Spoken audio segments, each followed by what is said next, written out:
પણ એક વિચિત્ર વસ્તુ લાગી જેના કારણે આપણને હાલ છે ને વિશ્વાસ નથી આવતો કે કયા ભુવાને માનવા, કયા ભગવાનને માનવા અને શું માનવું. તો મેં ઘણીવાર પ્રવચનમાં જોયું છે અને લાઈવ પણ જોયું છે. જ્યારે હું બારેજા જાઉં છું ત્યારે મેં લાઈવ પણ આ જોયું છે. તો આજના મારા આ વિડીયોમાં તમારા બધાયનું સ્વાગત છે અને બધાયને પહેલાં તો મારા તરફથી જય ખુખાર મેળી, જય મા કાળી. તો આજે સોશિયલ મીડિયા પર ઘણી ખરી એવી ક્લિપો સામે આવી છે જેને જોઈ ખૂબ જ મન દુઃખ થાય છે. અને એવું નથી કે આપણા જે ગુજરાતીઓ છે તેમજ હાલ બધી જ કાસ્ટમાં ભગવાનનું અપમાન કરવામાં આવી રહ્યું છે તેવું પણ કહેવાય. અને જો ભગવાનને સાચા મનથી બોલાવીએ ને તો કોઈ આંસુ એક પાડવાની પણ જરૂર નથી. ભગવાનને ખાલી તમે મનથી સ્મરણ કરો તો ભગવાન તમારી સામે જ છે. પણ હાલ બધા શું કરી રહ્યા છે? સિરિયસલી મેં એક ક્લિપ જોઈ અને એ ક્લિપ જોઈ મને ખૂબ જ દુઃખ થયું કે યાર ભગવાનના નામ પર તો બક્ષી દો, આ બધું ન કરો. તો આપણી જે ખુખાર મેળી છે ને બારેજા ધામ, ત્યાં તમે જોયું હશે કે તેમને હાલનું તો જ્ઞાન છે જ, જે હાલ લેટેસ્ટ કહીએ ને લેટેસ્ટ જ્ઞાન તો છે, પણ પાછળનું પણ બહુ જ જ્ઞાન છે. હવે તમે કહેશો એમાં શું નવાઈ છે? તો માતા હરેક જગ્યાએ હોય છે, હરેક પળમાં હોય છે અને હરેક આપણા શબ્દમાં હોય છે. ક્યારે પણ જો આપણે બોલતા હોય ને તો થોડુંક સાચવીને બોલવું. કેમ કે આપણા ઘરડાઓના મોઢે આપણે સાંભળ્યું હશે, આપણા ઘરના લોકોના મોઢે આપણે સાંભળ્યું હશે કે દિવસમાં એક વખત તો સરસ્વતી જરૂરથી મોઢે આવે છે. તો જો પહેલાં તો આપણી ગાળો બોલવાની ટેવ હોય ને તો આપણા ઘરના તો પછી દુઃખી થશે, પણ આપણા મઢમાં બેઠેલી માતાજી સૌથી પહેલાં દુઃખી થશે. નાના ઉપર માં ખુખાર મેળીઓ ખૂબ જ સારી વસ્તુ કહી છે કે જો આ તમારી આદત હોય ને તો ક્યારે તમારા ઘરમાં બરકત નહીં રહે. કે પછી તમારી જે ઘરની કુળદેવી છે તેને તમે ગમે એટલું પૂજી લો, ગમે એટલા દીવા ધૂપ કરી લો, પણ તે નહીં સ્વીકાર કરે. અને કેમ કરશે? કેમ કે માતાજી તો એ ઈચ્છે છે, એક માં ક્યારે ઈચ્છે કે તેનો છોકરો ખરાબ સંગતે ચડે, તો આ તો આપણી કુળદેવી છે, એ કઈ રીતે ઈચ્છશે કે આપણે કોઈ ખરાબ સંગતે ચડીએ? તો અમુક ક્લિપો એવી જોવામાં આવી કે જ્યાં ભુવાજી ધૂણતા હોય છે અને પાછળ 8 મહિલા બેઠી હતી અને જ્યારે તે વ્યક્તિને પવન આવે છે, જી હા, ત્યાં કોઈ લેડીઝ નથી ધૂણી રહી, એટલે કે કોઈ મહિલા નથી, એક પુરુષના શરીરમાં પવન આવે છે. અને જ્યારે તેને પવન આવે છે ત્યારે તે ખૂબ ક્રોધમાં થાય છે. એ પણ સમજાયું ચલો કે ભાઈ કંઈક કારણ હશે, કંઈક ભૂલો થઈ હશે જેના કારણે તે આટલા ક્રોધિત થઈ અને ધૂણતા હશે. પણ એક વિચિત્ર વસ્તુ લાગી જેના કારણે આપણને હાલ છે ને વિશ્વાસ નથી આવતો કે કયા ભુવાને માનવા, કયા ભગવાનને માનવા અને શું માનવું. કેમ કે જ્યારે તે ક્રોધ થઈ અને પવન લાવે છે ને તો પહેલાં તો તે સીધા નહોતા બેઠા, ઊંધા પગે બેઠા હતા અને બાજુમાં બેઠેલી જે મહિલા હતી તેને ગરદન વડે પકડી અને જેટલું તેમનામાં બળ હતું એટલા જ બળથી તેમને ઘસેડે છે. તો તમને શું લાગે છે કે આ ખરેખર માતાજી આવું કરે, કોઈ ભગવાન આવું કરે? કેમ કે ભગવાન તો એ પણ નથી ઈચ્છતો કે મારા બાળક, આપણે બધા એ ભગવાનના બાળક જ છીએ. તો ખુખાર મેળીના મોઢે ક્યારે સાંભળ્યું? એ તો બધાને સુધારવામાં લાગ્યા છે.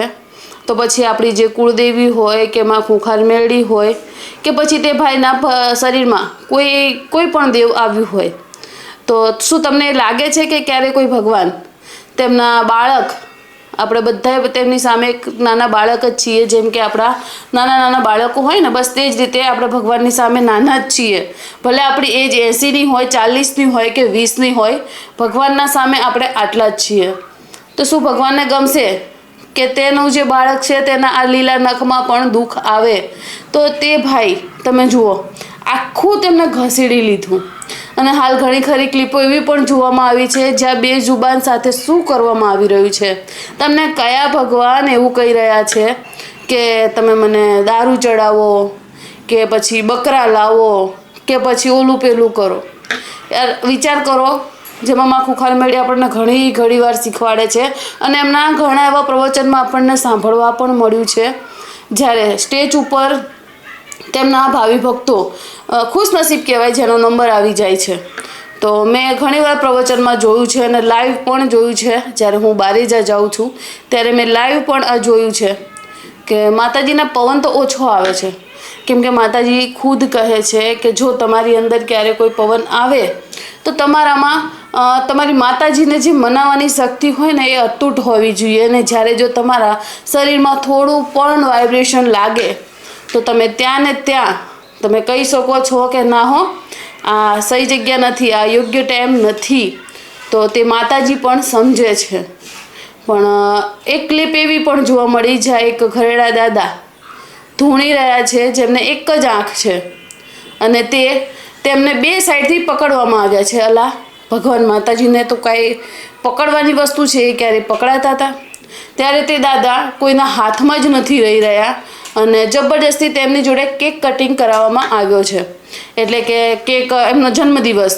હવે તમે મને એમ કહો કે ક્યારે તમે બારેજામાં માતાજીનો બર્થડે સેલિબ્રેટ કરતા જોયો? હા, આપણને ખુશી ખૂબ હોય છે કે આજે માળીનો બર્થડે છે, પણ શું તમને લાગે છે કે ખરેખર ભગવાન માતાજીનો પણ બર્થડે હોતો હશે? કેમ કે ભગવાન માતાજી કોઈ જન્મ નથી લીધો, તે પ્રગટ થયેલા હોય છે. જેમ કે મેરડીમાં મેં તમને એક વિડીયોમાં કહ્યું હતું કે કઈ રીતે યુદ્ધ દોરાન બે હાથના પવિત્ર મેલથી તેમનું પ્રગટ કરવામાં આવ્યા હતા. તો તેમનો તમે ધારો તો પ્રગટ દિવસ મનાવી લો, પણ આ ના કહો કે આજે તેમનો જન્મદિવસ છે. કેમ કે આનાથી ખૂબ જ પાપના ભાગીદાર બનો છો. કેમ કે ભગવાન માતાજીને અને પાછી તારીખો આપવામાં આવી હોય, આ તારીખે મેરડીમાનો બર્થડે છે, આ તારીખે મહાકાળીનો બર્થડે છે, તો આ તારીખે ગણપતિનો બર્થડે છે. તેમ અલગ અલગ તારીખોથી માતાજીના બર્થડે મનાતા હોય છે. મનુષ્યનો બર્થડે હોય છે તો સમજાય છે. અને મેરડીમાં એ પણ કહે છે કે જો તમે તમારા બર્થડેમાં સાવ ઓછો તો 2000નો ખર્ચો કરી દેતા હશો, તો તેના ઉપર પણ આપણને માતાજીએ એટલે કે માં ખૂંખાર મેરડીએ ખૂબ જ સારું કહ્યું છે કે જો તમે 2000 ત્યાં ખર્ચ કરતા હો, કોઈ ફ્રેન્ડમાં જતા રહ્યા હોય ને તો તેને ખબર પડે ને કે આજે આનો બર્થડે છે તો તારે પાર્ટી તો આપવી પડશે ને. હવે પાર્ટીના નામે કેટલી અલગ અલગ પાર્ટીઓ થતી હોય છે તે તમને પણ ખબર હશે. તો જો તમે પણ તમારી જીવનમાં આ એપ્લાય કરશો ને, સિરિયસલી કહું છું, જે આપણાથી પાપ થયા હશે ને તે પાપથી આપણે અડધ મુક્ત થઈ જશું. અને આ મેરડીમાં તેનો જ રસ્તો બતાવ્યો છે કે એ 2000નું તો તમે ન લાવો, કશો વાંધો નહીં. જો 500 રૂપિયાનું ગાયના પૂળા, બિસ્કીટો કૂતરાઓ માટે કે પછી બે જુબારને કે નાના એવા ગરીબ હાલ બહુ જ ફરતા હોય છે 4 રસ્તા ઉપર જે ફુગ્ગા વેચતા હોય છે અને તેમને ખાવાના પણ ફાંફા હોય છે. જો તમે તેમના મોઢા ઉપર સ્મિત લાવી દો, આજે આપણે ગળીમાં કોઈ કૂતરું ફરતું હોય ને તેને 1 કે 2 દિવસ દૂધ પીવડાવી દો ને તો તે ત્રીજા દિવસ આશા લઈને આવે છે અને તે આશા જ આપણને સિરિયસલી એટલા પુણ્ય કમાવામાં મદદ કરશે ને કે આપણે વિચારી નહીં શકીએ. તો મેરડીમાં વારંવાર કહે છે કે તમે બાધા પણ વિચારીને રાખો. એમને મીઠાઈઓ, નારિયેળો તેની જરૂર નથી. તો માતાજીએ પણ બહુ સરસ રસ્તો બતાવ્યો છે. તો જો આપણાથી છે ને હું એવું નથી કહેતી કે તમે ને હું પાપીલા છીએ, પણ જાણે અજાણીએ ખૂબ પાપ થઈ ગયેલા હોય છે આપણાથી. ખૂબ ક્યારેક કોઈકનું મન દુખાવું તે બી એક મોટું પાપ છે. અને ગરુડ પુરાણમાં સાફ કહેવામાં આવ્યું છે કે જો એક કીડી પણ તમારાથી મરે છે, એટલે કે એક કીડી પણ પગમાં આવે છે તો તમે પાપના ભાગીદાર કહેવાઓ છો. તો હું તે જ રીતના પાપની વાત કરી રહી છું. અને બસ આપણે તે પાપથી પ્રોપર તો હાથ નહીં ધોઈ શકીએ. કેમ કે આજે હેન્ડવોશ હોય, સાબુન હોય તો આપણે આપણા પ્રોપર આમ હાથ એમ જીવને શાંતિ થાય કે ના મેં બરોબર ધોયા છે. પણ અમુક વખત એવા પણ રીઝન બને છે જેના કારણે આપણે ખાલી પાણી વડે હાથ ધોઈએ છીએ. એટલે તમે કહેશો કે ભાઈ આ શું બોલ્યા તમે? તો માતાજીએ આપણને એ રીતના ઉપાય બતાવ્યા છે કે જો તમારે પ્રોપર પાપથી મુક્ત થવું હોય તો ભગવાન રામનું જે નામ છે ને તેનું રટન કરો. અને બીજું બને એટલું દાન પુણ્ય કરો. બર્થડે મનાવો તો બધાને પસંદ હોય છે. શું કરશું આપણે? બર્થડે ઉપર જઈ જમી પાછા આવતા રહીશું, દિવસ ગયો, પૈસા ગયા, એક મેમરી બનશે.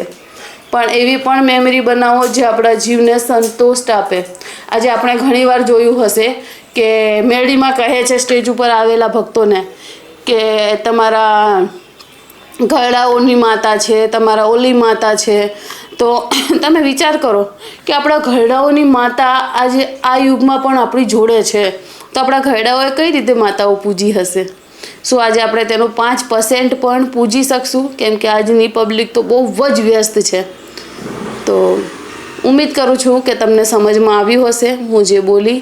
અને ક્યારેક મન અશાંત થાય ને તો રવિવારમાં કોઈ 1 કલાક નીકાળી અને બારે જવાનું પણ રાખજો. અને માતાજીની જે ઓફિશિયલ આઈડી છે તેને પણ વિઝિટ કરજો, કેમ કે તમે જે મને અહીંયા સાંભળવા આવો છો ને એનાથી પણ 10 ગણું સારું સાંભળવાનું તમને ત્યાં પણ મળી રહેશે. તો ઉમ્મીદ કરું છું કે તમને મારો આજનો આ વિડીયો પસંદ આવ્યો હશે. અને બધાને મારા તરફથી જય ખોખાર મેળી, જય મા કાળી, રાધે રાધે.